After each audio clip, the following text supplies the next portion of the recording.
I made a decision to divide the $3 million between my mom and me. This decision came shortly after my father's funeral. Jack, after perusing the inheritance documents without seeking permission, remarked to me, "Kelly, don't be too greedy." Oh, finally, I can quit my job. I have to thank that doddering old man. Doddering old man? Are you talking about my dad? I inadvertently blurted out. Disregarding my confusion, Jack and my mother-in-law enthusiastically discussed plans to buy a new car and go shopping.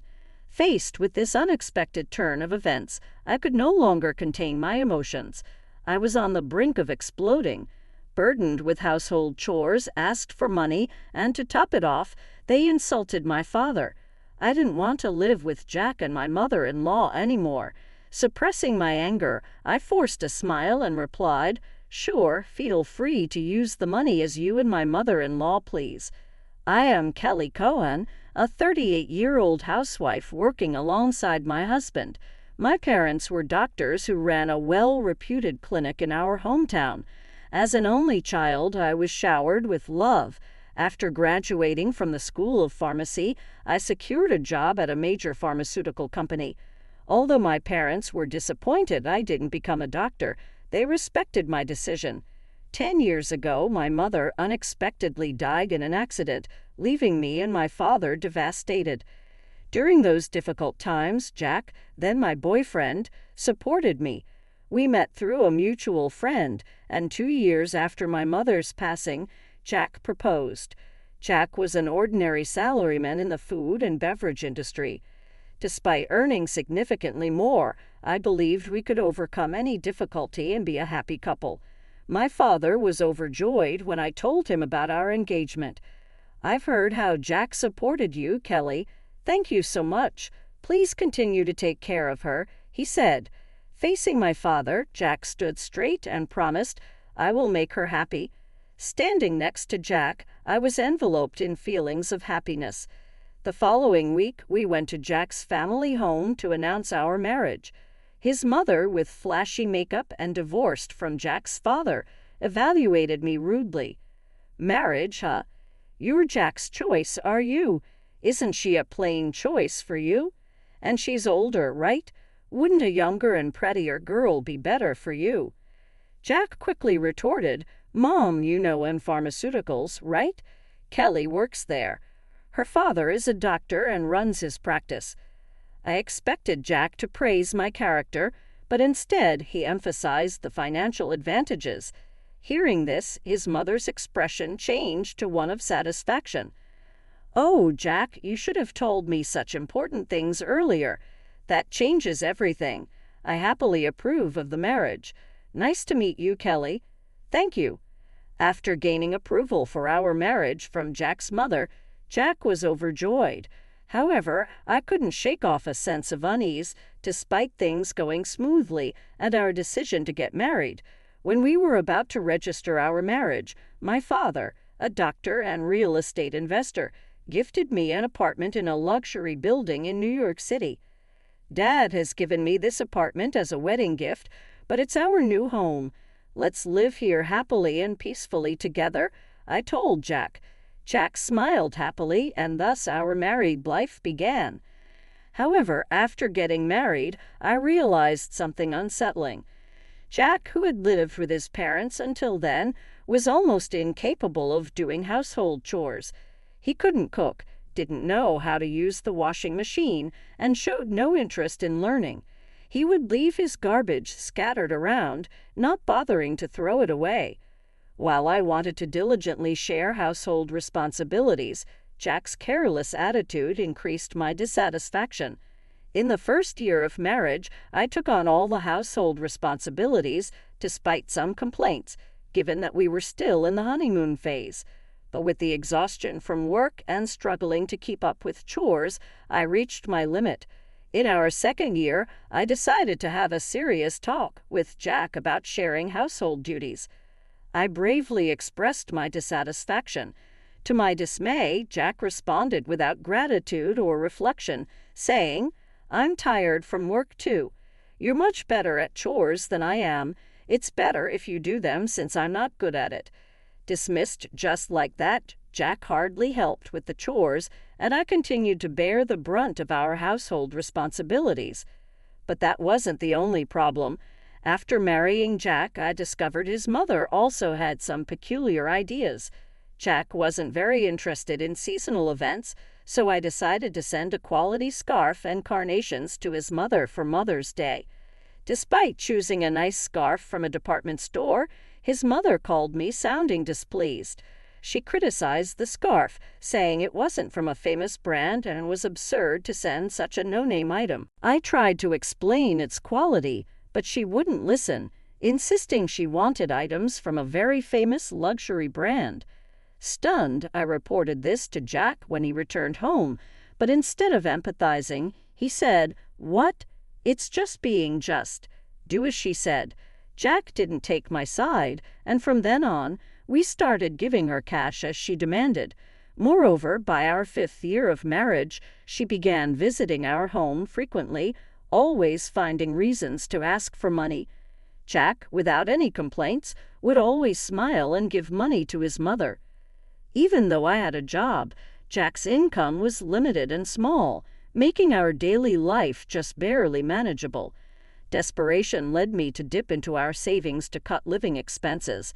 Despite my frustrations, I knew Jack cherished his mother, and she was an important person to me, having supported me during tough times.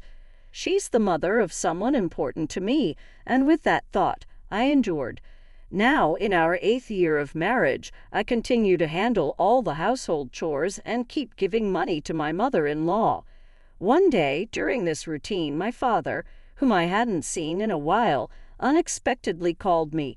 The story he shared during our rare meeting was shockingly unexpected. He revealed that he was suffering from terminal cancer and treatment was no longer possible. Overwhelmed with shock, tears spilled from my eyes. My father gently stroked my head, just as he did when I was a child, saying, "Kelly, this is fate. Let's accept it quietly." I questioned, "Dad, why even you?"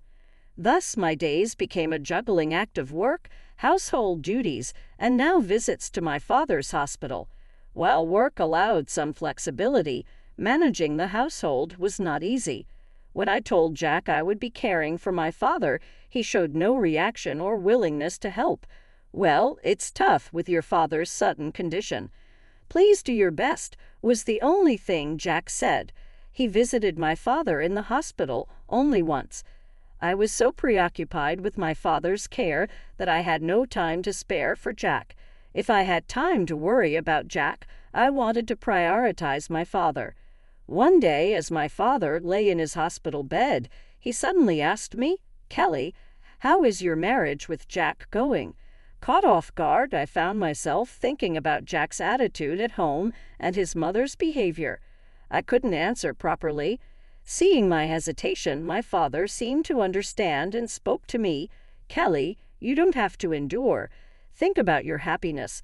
Don't worry, you won't have any hardships after I'm gone." I couldn't hold back my tears and wept, and my father silently and firmly held my hand. 3 months later, the inevitable moment arrived. My father passed away quietly. Engulfed in immense sorrow, I started arranging the funeral. Jack, however, showed no interest in my grief and didn't help with any preparations. Despite this, I was too busy with the funeral arrangements to pay much attention to Jack. Many friends and acquaintances attended my father's funeral, making it a heartfelt farewell. Even the indifferent Jack and his mother attended. The day after the funeral, I received a call from a lawyer about my father's inheritance. I arranged a meeting with the lawyer and listened to the explanation. The information was all new and quite surprising.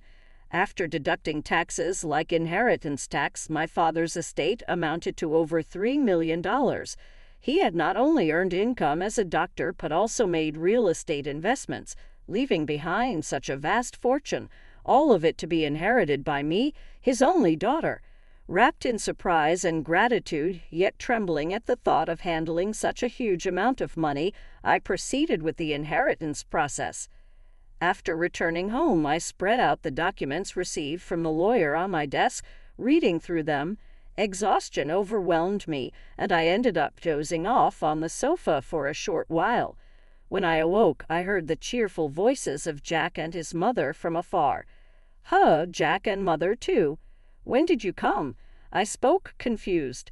Jack approached me with a beaming smile, saying, "Yes, Kelly, well done." "Huh? Why?"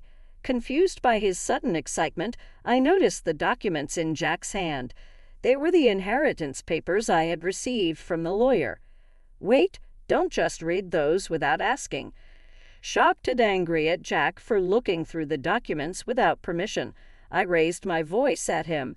However, my mother-in-law, unconcerned, happily chimed in, "Wow, an inheritance of $3 million. Isn't that amazing? Now we can live comfortably for the rest of our lives." Confused, I couldn't understand why my mother-in-law suddenly said that. Then Jack turned serious and continued, "By the way, about this $3 million, I decided that it will be split between me and my mom. It was right after my father's funeral." Jack, having looked at the documents related to the inheritance I was supposed to receive without permission, said to me, "Kelly, don't be too greedy.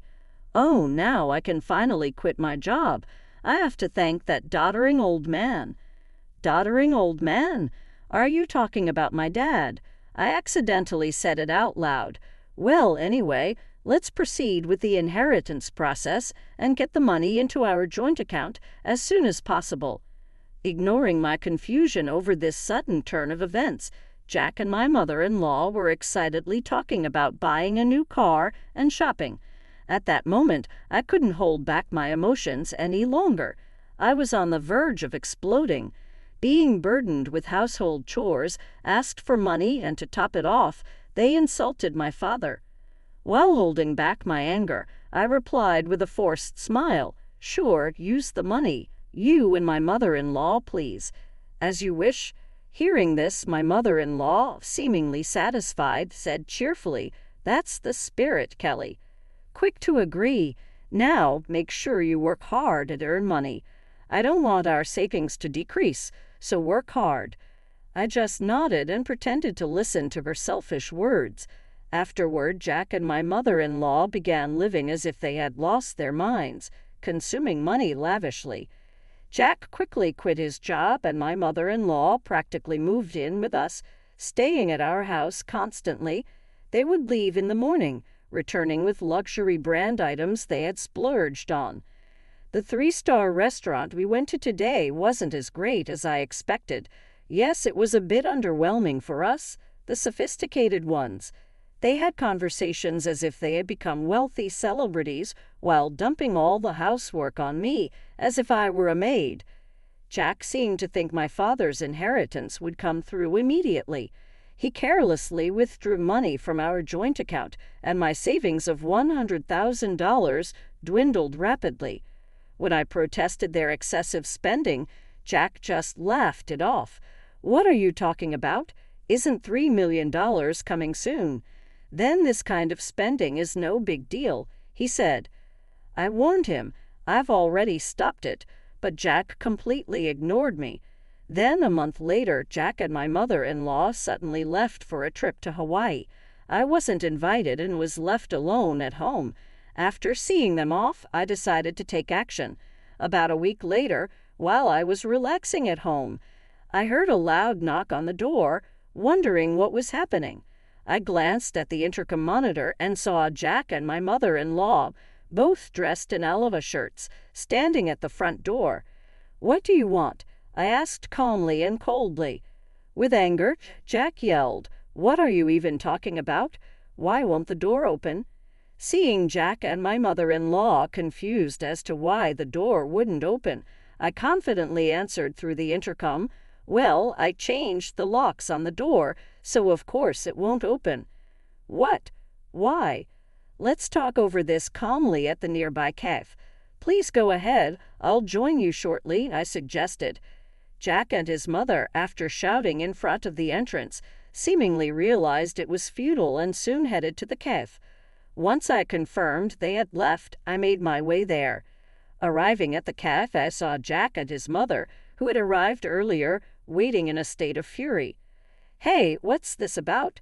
Did you change the locks?" "Hand over the new keys right now," Jack demanded. "There's no need for me to give you the new keys. You both need to leave that house," I calmly told Jack and his mother. Facing a visibly angry Jack, I presented a piece of paper. It was a divorce petition I had already filled out. "Divorce? You're serious about divorcing me?" His mother was equally shocked and bewildered. "Kelly, why has it come to this?" I spoke quietly to the two who were panicking and flustered. "By the way, you've been spending lavishly every day. Are you sure your finances are okay?" Jack retorted vehemently, spitting as he spoke. "Of course, it's fine. Your father's inheritance is coming, right? There should still be over $50,000 in our joint account. Look, I'll show you right now. Here it is," Jack said, taking out his smartphone and opening the banking app to check the account. At that moment, his expression changed abruptly. What's this? Why is the money gone? It was there just the other day," Jack said, panicked. Hearing Jack's words, his mother also hurriedly looked at her phone, her face showing confusion. I revealed the truth to them as they were panicking, not understanding the situation. "Of course, it's gone. I'm divorcing you, so I moved that $50,000 to my account as part of the property division." "What? What do you mean?" Jack's face turned to anger for a moment, but then he smirked, as if remembering something. "Fine, I'll divorce you, then transfer the inheritance you got from your dad right away. After all, property acquired during the marriage is split half and half in a divorce, right?" "Well, you might be misunderstanding something," I replied. "Did you know the inheritance I received, even though it was during our marriage, doesn't count for property division?" There was a moment of silence between us. Then Jack and his mother's expressions changed drastically. Perhaps they truly believed they would receive part of my inheritance. I was just astonished and could only sigh in disbelief. "No, that can't be true. That's impossible." Jack's mother's face turned red with a mix of denial and anger. "Please check for yourself," I said mockingly. Jack started frantically searching on his smartphone. "It says here, property inherited by one spouse from a parent is considered separate property. Therefore, it's not subject to division and can't be split between the spouses." "What? Seriously?" His mother looked at the screen in shock. Then Jack approached me, pleading desperately, "Kelly, please don't divorce me. I have no savings and no job. How am I supposed to live if you divorce me?" Faced with Jack's plea, I spoke to him clearly and firmly. "What are you talking about? Take responsibility for your actions. I will never forget how you both treated me. I'm divorcing you. I'll go to court if I have to." Intimidated by my fierce demeanor, which they had never seen before, Jack and his mother shrunk back in fear, whimpering softly. Leaving the two of them dejected, I walked out of the cave. Later on, Jack and I were able to go through the divorce proceedings without any issues. The $50,000 I had moved from our joint account was recognized as part of the marital property division. Eventually, I managed to get Jack and his mother out of my house. Jack, having already squandered the money from the property division, found himself penniless. Furthermore, he was overwhelmed with bills from the overseas trip and other expenses he had paid for with his credit card, quickly sinking into debt. Jack and his mother had to take on even more debt to make these payments, and they now live in a rundown apartment, working tirelessly every day to pay off their debts. The stark contrast to their former lavish lifestyle has been a huge shock for them. On the other hand, I sold a condo I used to share with Jack. I then moved into the apartment that used to belong to my father. I continue to work as before, but with the inheritance I received from my father, I am living a comfortable life financially, with gratitude to my late father in my heart. I want to start anew and cherish my life ahead. I aim to protect my happiness and spend